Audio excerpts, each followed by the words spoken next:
coagulação, mistura rápida.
Conceito. Posteriormente, haverá o transporte dessas espécies para o contato com as impurezas presentes, essas espécies hidrolisadas.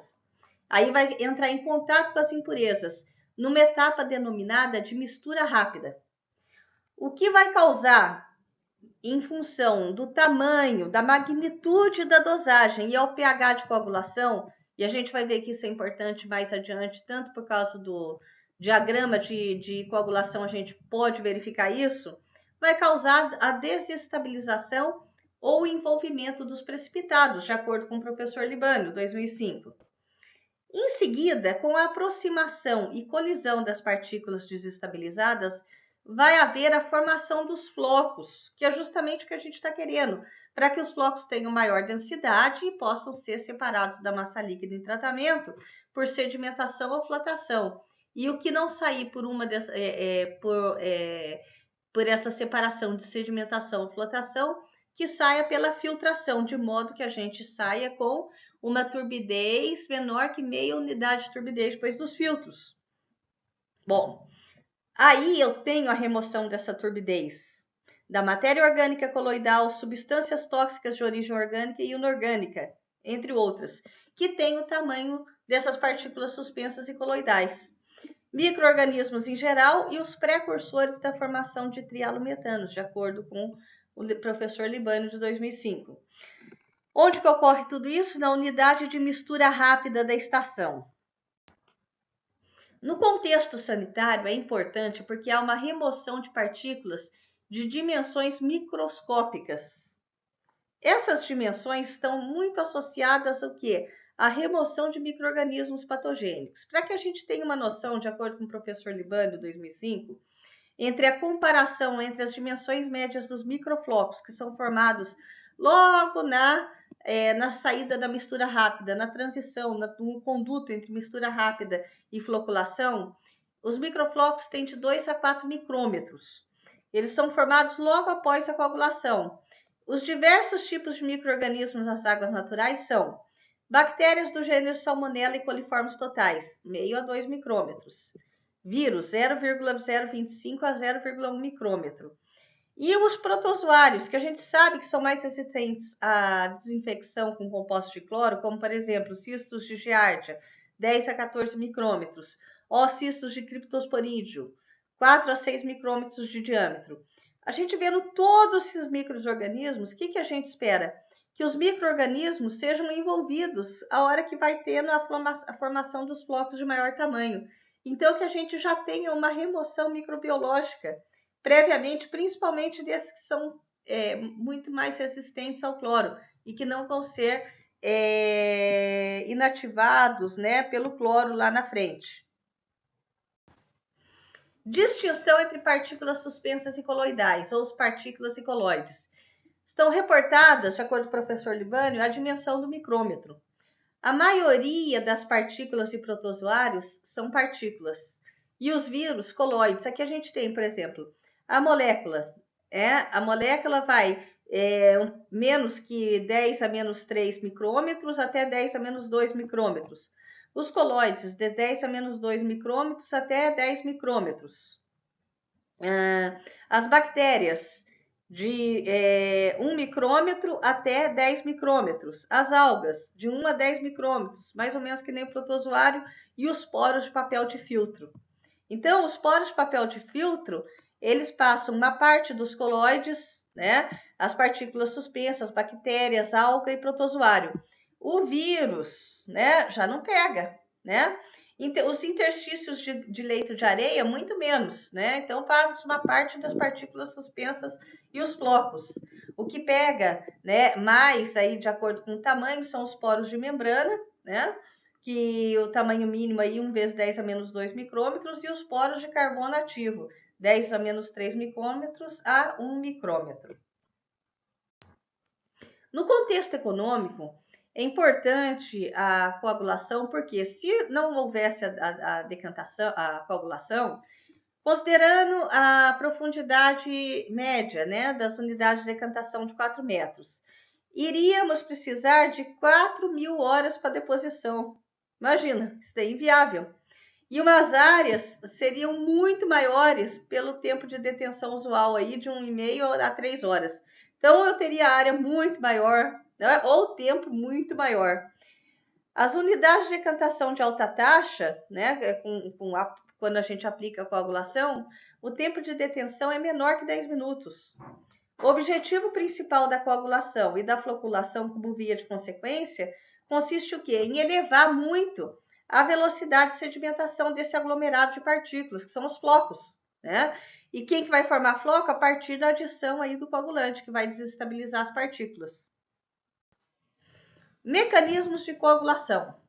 Partículas suspensas e coloidais dispersas na água têm o quê? Carga predominantemente negativa. Como sabemos, né? Vamos ver adiante as causas delas terem essa carga negativa. Primeiro, de acordo com o professor Libânio, de 2005, vamos nos reportar àquele conceito da mobilidade eletroforética, que é a avaliação da magnitude da carga das partículas que podem estar presentes aí nas águas naturais. Como se dá a determinação? Numa célula microeletroforética. A hora que eu acondiciono a amostra de água em um tubo de pequeno diâmetro de plástico ou de vidro e coloco axialmente um campo elétrico à amostra e 2 eletrodos na extremidade do tubo, isso vai induzir o deslocamento das partículas coloidais. Essa indução desse deslocamento é um fenômeno chamado eletroforese. A razão entre a velocidade média das partículas presentes, porque cada partícula vai ter uma velocidade, lógico, né? Então, mas a gente considera velocidade média das partículas presentes. E o gradiente de voltagem, né, o DDP, ao longo do tubo vai ser a mobilidade eletroforética. Então, está relacionado intrinsecamente com a sua carga superficial. Maioria das águas naturais com pH neutro, a mobilidade eletroforética medida em micrômetros por cima e centímetro por volt, apresentará valores ligeiramente negativos, de acordo com o professor Libânio, 2005. Bom, conforme foi dito anteriormente, a carga negativa na superfície das partículas tem 3 explicações. As argilas minerais podem ganhar carga negativa em razão da substituição isomórfica. Um exemplo, a isomórfica, iso igual mórfica, morfologia, ou seja, não muda a morfologia, né? O átomo de silício por um átomo de ferro, alumínio ou magnésio. As carboxilas ou hidroxilas, que estão presentes na superfície das partículas. Um caso muito típico são as bactérias agregadas às partículas coloidais. A hora que elas vão se dissociar na água e dependendo do grau da ionização e do pH do meio aquoso, podem produzir carga elétrica negativa, de acordo com o professor Libânio, 2005. E uma terceira razão, a absorção de íons específicos na superfície da partícula. Isso daí vem decorrente das forças que nós já vimos lá no colegial, forças de Van der Waals e pontes de hidrogênio. Agora, os mecanismos de coagulação. Quando as partículas coloidais são dispersas na água, eles têm carga predominante negativa. Então, vai haver uma atração de carga positiva.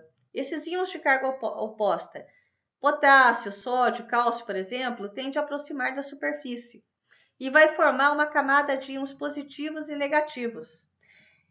Essa camada é a camada compacta ou camada de Stern. Ela vem em função de forças de repulsão eletrostática e de atração de Van der Waals. Apesar da carga negativa da maioria dos coloides, a suspensão, que é a água que a gente vai tratar, tende a ser eletricamente neutra. A essas forças de atração, de acordo com o professor Libânio, 2005, que somente prevalecem a distâncias menores, vão se contrapor forças difusivas. Difusiva, que vai de uma concentração maior para uma concentração menor. Se eu estou cheio de íons numa camada compacta e logo na camada seguinte eu tenho uma quantidade menor de íons, eu tenho força difusiva, que é a força no outro sentido, em relação à força de atração ao centro da partícula, à superfície da partícula. Então, essas forças difusivas vão impelir os íons predominantemente positivos na direção das menores concentrações iônicas. Aí eu tenho uma formação, em função disso, de uma segunda camada, chamada de camada difusa, ao redor das partículas, cuja espessura dependerá mais da concentração iônica do que propriamente do tamanho da partícula. Então, por quê? Essa diferença de concentração iônica que dá a força de difusão. Se a camada difusa é chamada ela se dá em função dessa força difusiva, é lógico que ela vai ter uma espessura muito mais em função da concentração iônica. E aí é que se tende a manter a individualidade das partículas e essa estabilidade da dispersão. Lembrando que a dispersão aqui é a massa de água bruta que a gente está tratando. À medida que se afasta da superfície da partícula, menor vai se tornar a concentração de íons ao redor, resultando uma nuvem de íons que vai circundar a partícula coloidal, de acordo com o professor Libânio, 2005, em até 300 nanômetros. Bom, e vai ser medida a partir da superfície da partícula em direção ao volume da solução na qual ela está dispersa. A partir dessa concentração que é decrescente de íons ao redor da partícula, vão surgir potenciais elétricos. E esses potenciais elétricos que são de grande interesse ao processo de coagulação. Por quê? A gente quer vencer esse potencial elétrico, que vamos chamar assim, essa nuvem de íons, ela é um exército que tende a manter a individualidade da partícula. Nós queremos vencer esse exército para que a partícula não tenha mais essa tendência de individualidade e possa grudar com outra partícula, formando os flocos. Então, quais são esses potenciais elétricos? O potencial existente na superfície da partícula coloidal, o máximo que é desenvolvido pelo sistema, é o potencial de Nernst. E o potencial zeta é o plano que define a porção de água e, consequentemente, de íons que se movem juntamente com a partícula, ou seja, é o fim da camada difusa. Porque se não se move com a partícula, já não pertence mais à camada difusa. É existente na interface entre as camadas aderida e difusa, e o existente no plano de cisalhamento, ou seja, o cisalhamento aqui vai junto com a partícula à medida que a partícula se move aí na massa líquida de água bruta, no próprio movimento do rio. A energia eletrostática em volts a ser aplicada é capaz de deslocar um íon de mesmo sinal do ponto mais remoto da camada difusa à superfície da camada compacta. Então, essa energia eletrostática que a gente quer vencer para que a gente possa acabar com essa tendência de individualidade da partícula. Temos aqui, ó, a partícula carregada negativamente. Vimos que pode ser as carboxilas, hidroxilas das bactérias, né, que vão se dissociar em função do pH, tudo do meio aquoso, pode ter essa carga negativa. Substituição isomórfica, né? Átomo de silício por alumínio, magnésio, né? E também aí é formada essa partícula carregada negativamente. Aí o que vai acontecer? Os íons de carga oposta vão tender a força de atração, né? Elas vão tender a se aproximar da partícula. Nós temos uma camada que é a camada compacta, que é a camada de Stern. Aí o que acontece? A essa força de atração a gente tem a força difusiva, que vai fazer essa diferença de concentração iônica que eu tenho entre as duas camadas, faça com que eu tenha íons indo do sentido da superfície da partícula para o meio líquido. E aí eu tenho a camada difusa.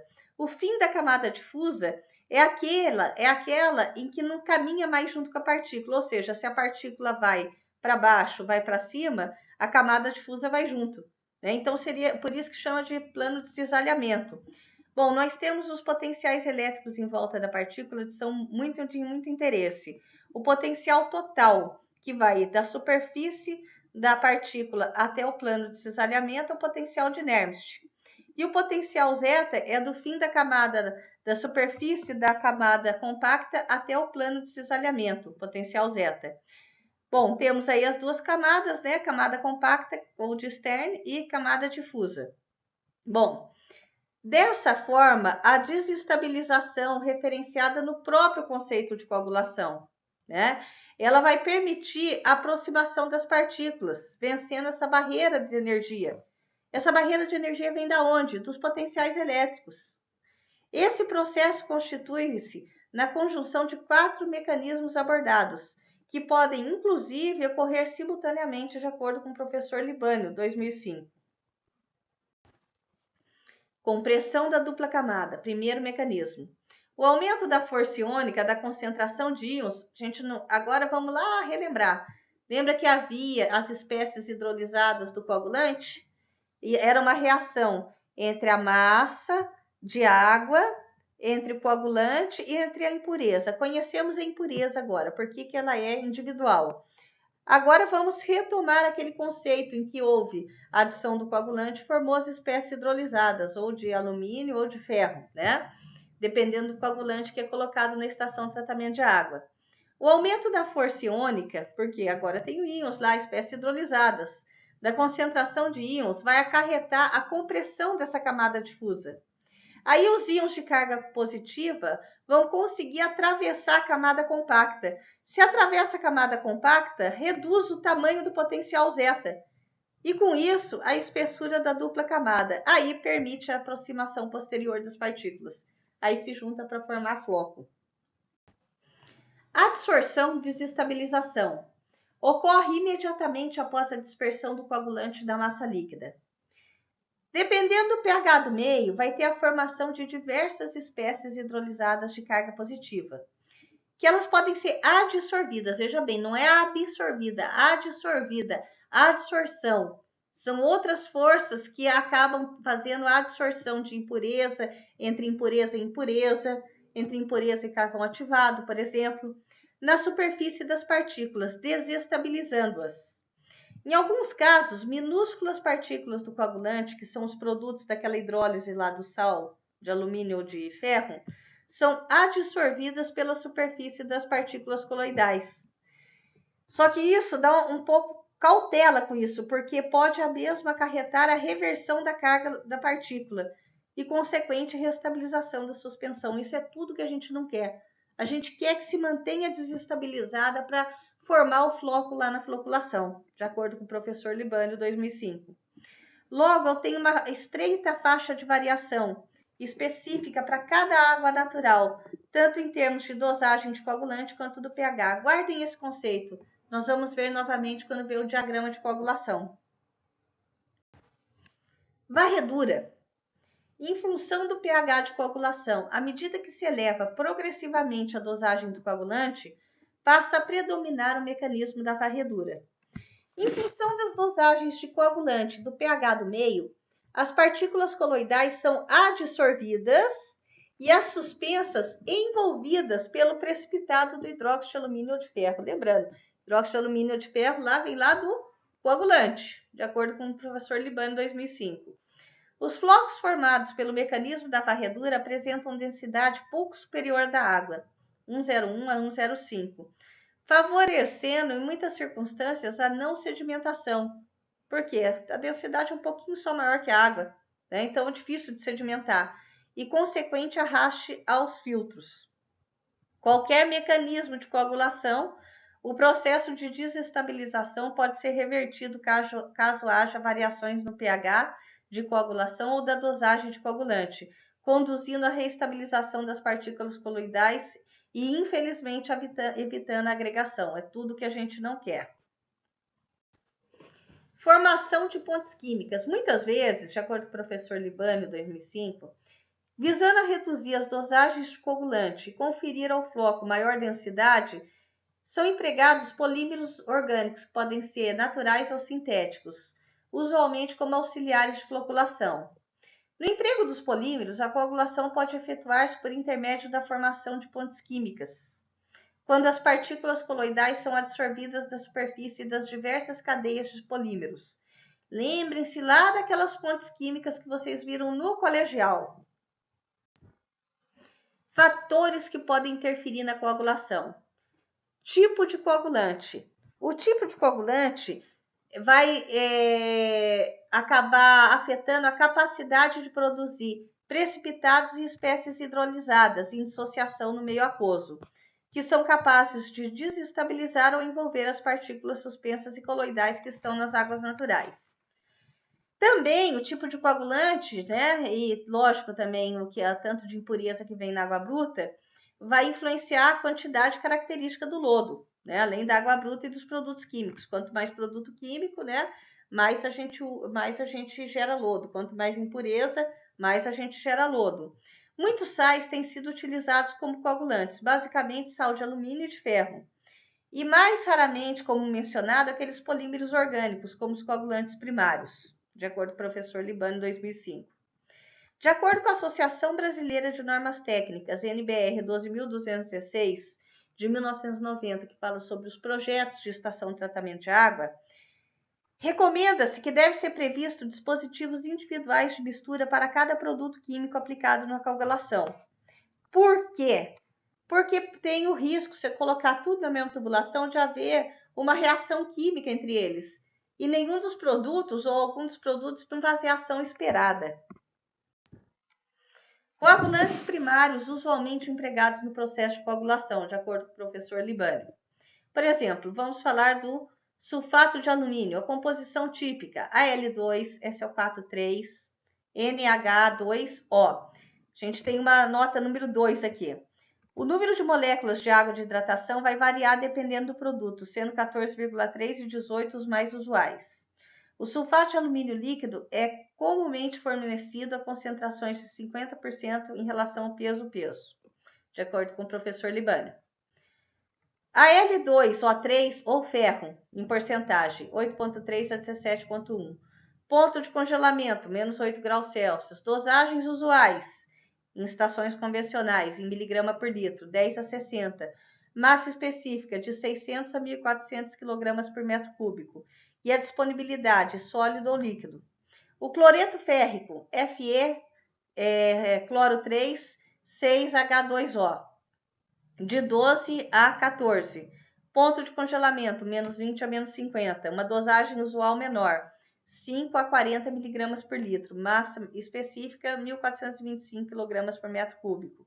A disponibilidade, líquido, 39 a 45%. Com relação à dosagem usual aí de menos 10 mg por litro, que a gente vê no último aqui, o cloreto de polialumínio, ALN, OHM, Cl3, ele ainda tem o uso incipiente do país.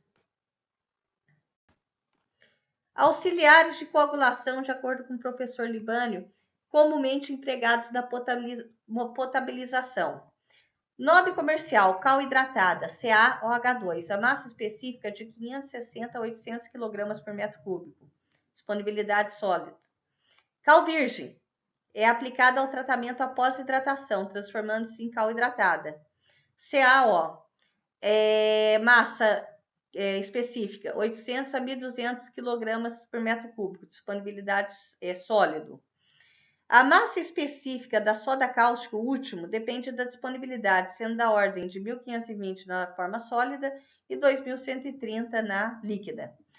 Bom, os polímeros orgânicos, conforme a gente falou, sintéticos ou naturais, os polieletrólitos, são os auxiliares de coagulação, que visam elevar a velocidade de sedimentação dos flocos, aumentar a resistência destes aos efeitos do cisalhamento, porque ele funciona como se fosse uma estrutura, dá uma estrutura ao floco. Então, é mais difícil ter o cisalhamento dele do que só o floco por forças de adsorção. Então, o cisalhamento em estação de filtração direta é provocado pelas forças hidrodinâmicas do escoamento por entre os interstícios do meio filtrante. Isso a gente vai ver essas forças de cisalhamento nas aulas de filtração. Tipo de coagulante: sulfato de alumínio e cloreto férrico. A gente tem uma distinção entre esses dois coagulantes que é muito bem vista nos diagramas de solubilidade para o alumínio e para o ferro, que foram traçados de forma similar, de acordo com o professor Libânio, em 2005.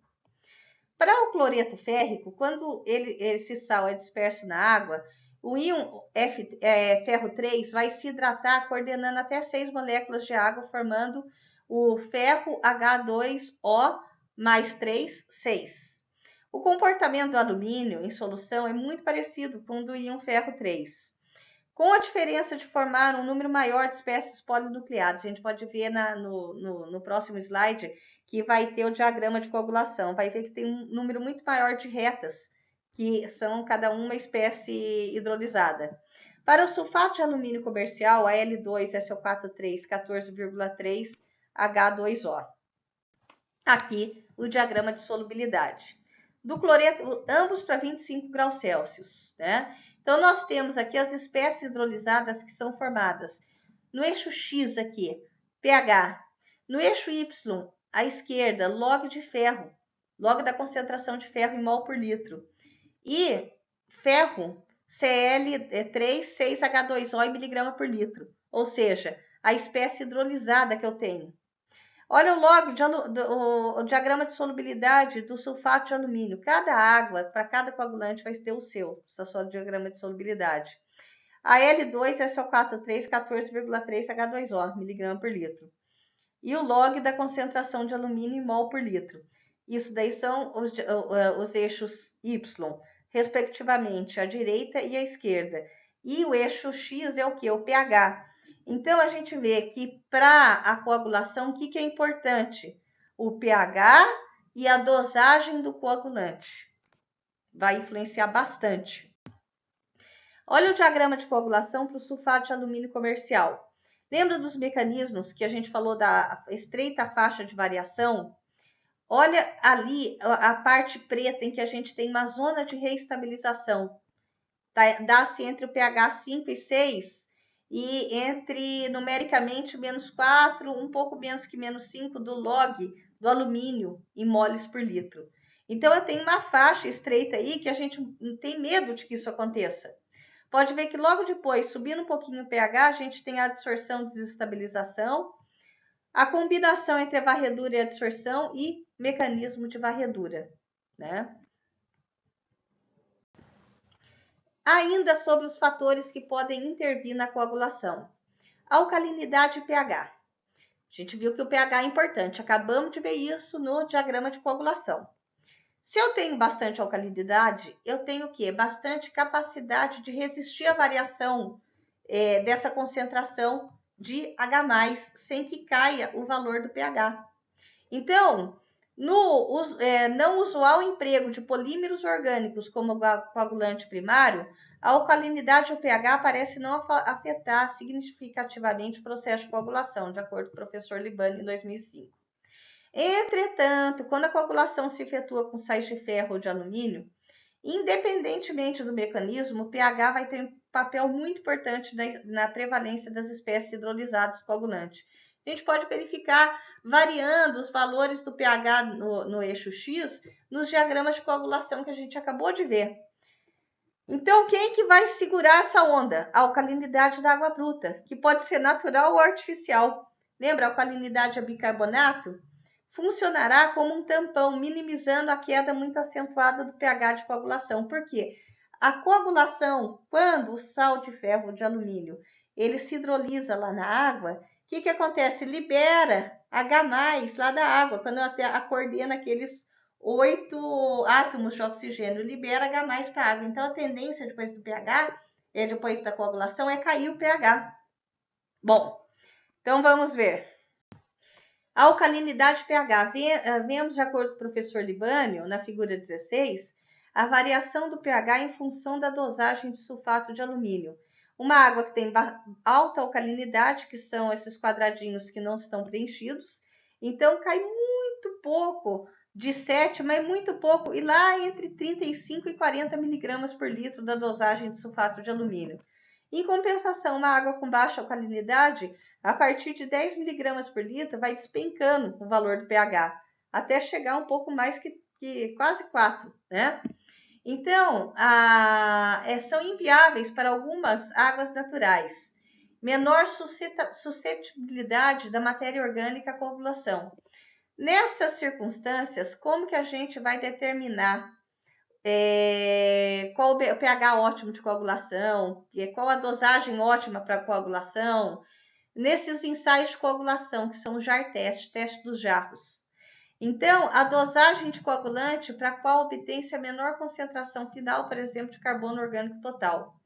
A dispersão do coagulante na água, além do consumo da alcalinidade, propicia a liberação de CO2 e, consequentemente, o abaixamento do pH. Para minimizar essa queda do pH, o procedimento corriqueiro da estação de tratamento de água é jogar cal, denominada comumente como cal primária na unidade de mistura rápida. Lembrando que tem que ser o quê? Em dispositivos separados. Cal primária num dispositivo, numa tubulaçãozinha, e o coagulante em outra tubulação. Natureza e distribuição do tamanho das partículas. As impurezas presentes na água, em virtude de sua natureza e dimensões, podem apresentar-se na forma coloidal, dissolvida ou suspensa. A gente já viu pelos tamanhos, né? Que vai conferir turbidez e ou cor verdadeira às águas naturais, de acordo com o professor Libânio, 2005. A predominância de uma ou outra característica vai influenciar muito o processo, tanto da dosagem do coagulante como no pH de coagulação, ainda de acordo com o professor Libânio, 2005. A cor verdadeira, se a gente se lembrar das águas naturais, vai à presença do quê? De substâncias úmicas de alto peso molecular. Lembrar que as substâncias úmicas é uma conjunção de ácidos fúlvicos e úmicos, em estado coloidal ou dissolvido, e as dimensões vão ser menores que 1 micrômetro. Então, água com cor ou água com turbidez, né, ela vai interferir no sucesso ou não da coagulação. Concentração da solução do coagulante e temperatura da água. A gente viu que os diagramas de coagulação que nós verificamos estava tudo a 25 graus Celsius. A 30 vai ser outro, a 15 vai ser outro, a 20 vai ser outro. A função da unidade de mistura rápida é possibilitar o contato entre as espécies hidrolisadas do coagulante e o maior número de partículas coloidais presente na água bruta. É isso que eu quero que misture, que tenha contato.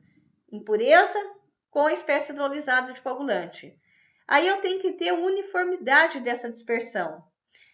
Na estação de tratamento de água, a concentração do coagulante é limitada pela dosagem que eu vou empregar e principalmente pelo volume dos tanques de preparo. Frequentemente, a relação entre a vazão do coagulante e a vazão que vem da massa bruta, a massa líquida da água bruta que vai vindo para ser tratada, a estação de tratamento é de 1 para 5.000 a 1 para 10.000, de acordo com o professor Libânio. Bons resultados obtidos com soluções mais diluídas, preferencialmente com concentrações inferiores a 0,5%, 0,5%.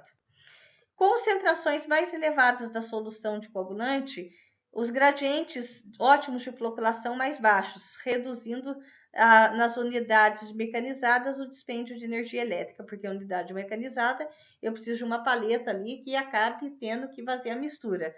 Essa paleta é movida a energia elétrica. Lembrar que o gradiente de floculação mais baixo é uma menor rotação da paleta.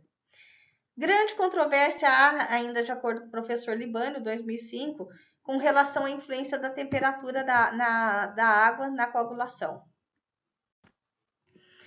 Ainda sobre os fatores intervenientes da coagulação. O tempo de retenção e o gradiente de velocidade da mistura rápida. A mistura rápida tem que ter alta turbulência, visando evitar que as espécies hidrolisadas combinem-se entre elas, mutuamente, nos pontos de maior concentração do coagulante. Isso daí seria o quê? Uma retromistura. Dessa forma, eu tenho que garantir uma maior uniformidade do gradiente de velocidade na mistura rápida. E gradiente de velocidade na mistura rápida, doravante é denominado como GMR, né? Que vai atuar nessa massa líquida. É fundamental para o sucesso do processo de coagulação. De acordo com a BNT NBR 12.216, a GMR é o que? A raiz quadrada da potência dissipada na massa líquida, dividido pelo volume, levando-se em consideração o que? As características da água aí, que vai ser em função da viscosidade cinemática, né, e dinâmica da nossa água. Isso pode ser o que? A potência dissipada por unidade de massa, né, que é watts por quilograma, né, dividido pelo volume da câmara ou do reator, tudo isso dentro de uma raiz quadrada. Tempos de agitação inferiores a 5 segundos e gradientes da ordem de 10 mil-segundos a menos 1.